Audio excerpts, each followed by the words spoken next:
bagambe basajja twabisiza buli wamu twabisiza industry namba ne baneba baayo dale mu politics tulabisa tegedde kale nga tuliwo nga baki nga balabisiza ddala bali benyini ate nga tukyagenda okulabisa ate tugenda kulabisa okumwaka okujja kulaza tujja kuba tuva eno nga liwo abava eno ekinaabawo wakati wajjukira nze kampeyini zange nakuzikolera kulaleza abalala sina sente za kampeyini nabwe okusanga nsima yange waliwo akuba ka kampeyini kiwano mu bitundu bya Kampala era ng'ompaamu era nga tukukozesaamu zowe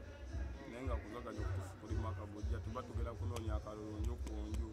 kati kubalamu okunoonya akalulu nju ku nju nawe nejja nekonkona negamba nti olina okumpa akalulu ate nga onovaawo ng'ondaga nti ogenda kukampa kati gumanyamu bagenda kundaga batya.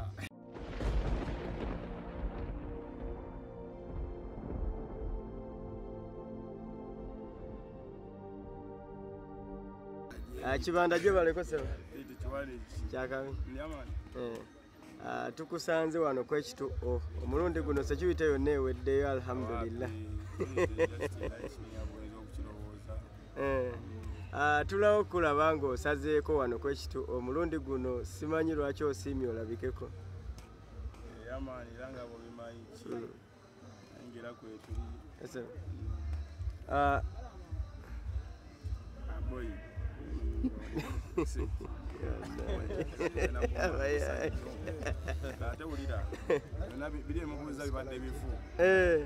tutandike bitu Kibanda oli set gwe Ivan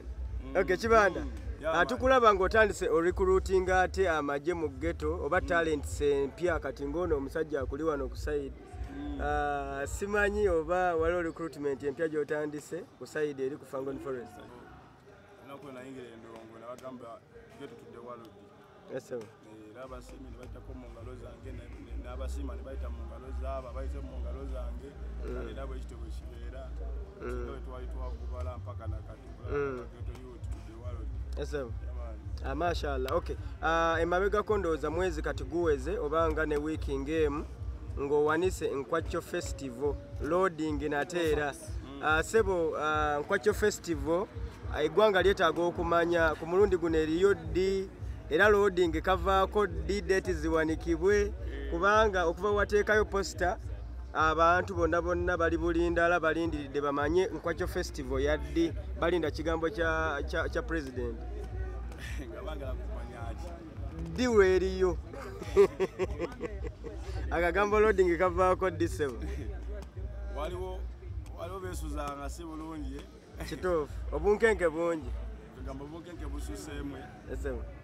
kirungi nnyo ekyoyokweye bangako ku loading okwo ebivulu bingi ebiri ku loading yamaani tubeerayo eri loading egiwaligambye oba kiso kya mukulu dugala wewala tonda wanasiimira tugenda okukolera mweri engeri nti nno tozi waffe yasalawo yamaani ne mwana affe kikaluke tukole bameeri tubadde tusaba otwongere eddakiika sebo kubanga tetutera kukulaba ge mazima amatuufu tetutera kukulaba ate nga leero tukugwikirizaako wano mu kibuga wakati sebo tugenda kukola sente tugenda kuzoganyiza ddala nga bwetwalinga n'okukirawo yamaani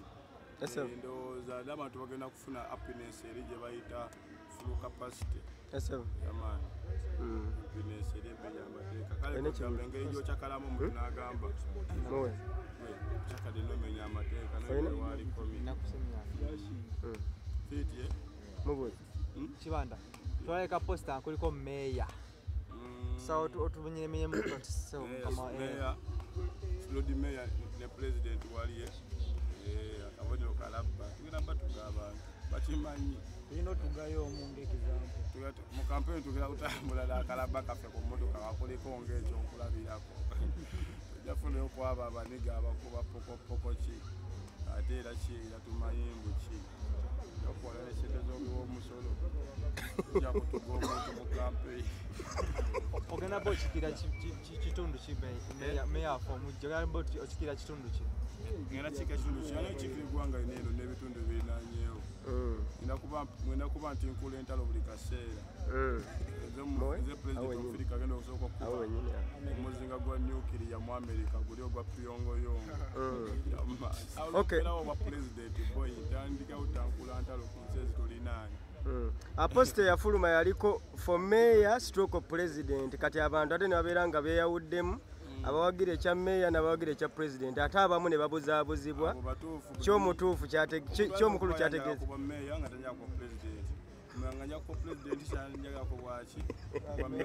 naye nebonaba tonoze kuwa meya nolonda kwa president abwe nfuuka meya alikongera muki amulabisizaawo kumutugirawo boy tugira batuuka bamme kati bakulonde ku kisebe ekituufu kyonna gye baagala olaba akalaba tiikinga atunawogera ng'abasaga bwe bati mwana abantu twagala owulira nze sigenda basuubiza nti nakujjako omusajja omukyadde abasuubiza nakujjako omuki nze okujja omusajja n'abeerabye nange nembeera biki embeera byange ama naye omusajja teweeraliikira nsigenda kulabisa nze bwera bwe nzija gweki omanyi nti era namusajjawo ddako ku just anga amakulu naye waddembe okukulonda. Okay, walabisa abakulu ku Namboole Stadium era ensi yonna negamba nti omusajja eyakajja abeera atya ng'alabisizza abakulu ababaddewo ebbanga lyonna. Ensonga eyo oyinza gyogerako ki okubeera nga yes wajja luvannyuma naye nga waliwo abaakusooseewo naye ate akasiigiro kabadde kangi okubeera nga tewavaayo braginga ku nsonga eyo.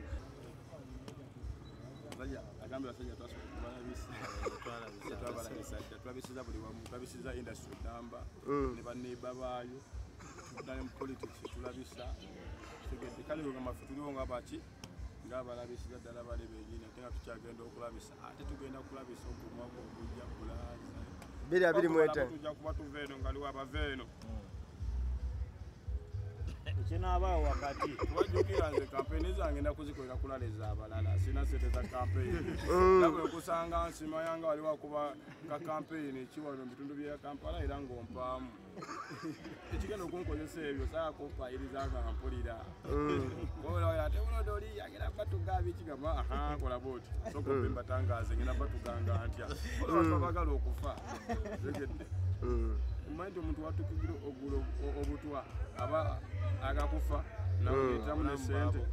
abantu bagala okufa nga bo bagenda kutiga agambe yagenda kututtanga mu budde naye wafeyo ngabeera ne bali abasajja bange baliwo yiri ab'ettabu abagamba abaliisa abantu lugabire bakibaki Kibanda otambula nnyo n'abantu bangi nga onagamba nti abamu ku baana bo eggaaliyo ate nga omwogezi wa poliisi bali nagamba muno tayagala nnyo bayimbi okwewala obumenyi bw'amateeka kubanga batambula n'abantu bangi oba eggaali y'abantu abangi gwe nga gwe Kibanda okyogerako kyolowooza okyogerako ki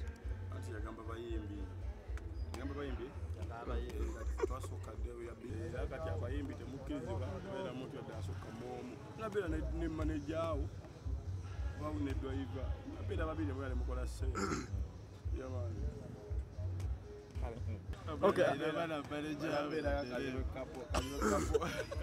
Okay, Kibanda.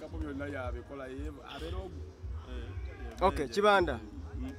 Emabegako wakwate emmotoka ezimu ku fleet joyina n'ozookya era ne tulowooza nti emmotoka ezifaanaganako nga Mad Max zivuddemu mu lukalala kati Range Rover z'osigazza naye ate twazzemu ne tulaba nga ate ku mmotoka eziringa eza Mad Max zikomezebbwawo ku fleet. Sebo tulowooze nti okuzoganya kutandika butandisi oba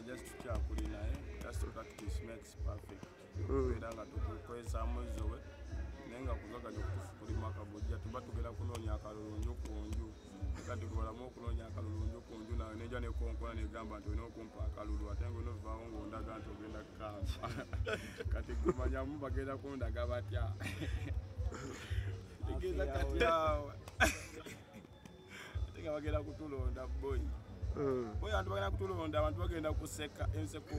tugenda kera kuseka kujjako ngenda kulaunchinga post egenda osooka officially mu kibuga omakati kanja yitamu nja kutamu okujja sitinde enjitimba bawo nga ku State Square bawo ku Mapeera abantu abamu we beesimbawo bagamba abantu bansabye gwani yakusabye okwesimbawo ani yansabye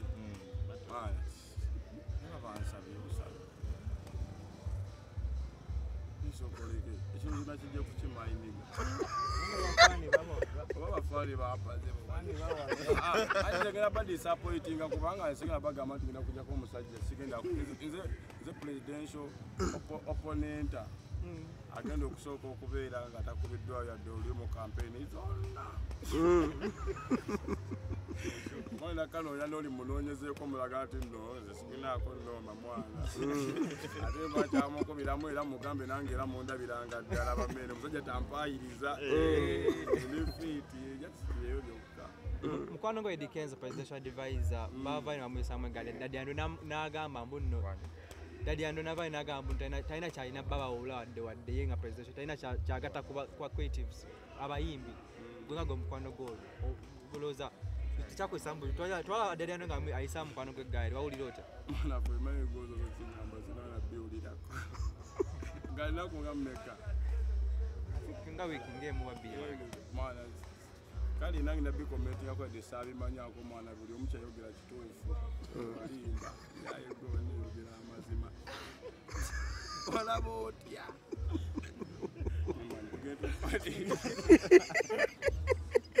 ale nekisembayo tugenda mu corporate fighting corporate boxing oba omumanyiko corporate boxing grenade agenda ba around Rickman gwenga gwe owagira nera nigwagala wakwe ona mwana just ife tubeerawo ngawo wali eringa era bakiso kya mukulu zina kubeerawo mukolo balina okugukyanga era kiki gwani gwe pira nemukubi wandongo nemukubi waki kugamba ndi mukubi wandongo nga eki ate mukubi wandongo tubasamba kaliwa yefudde endongo oba bafuula endongo wammaate nyambako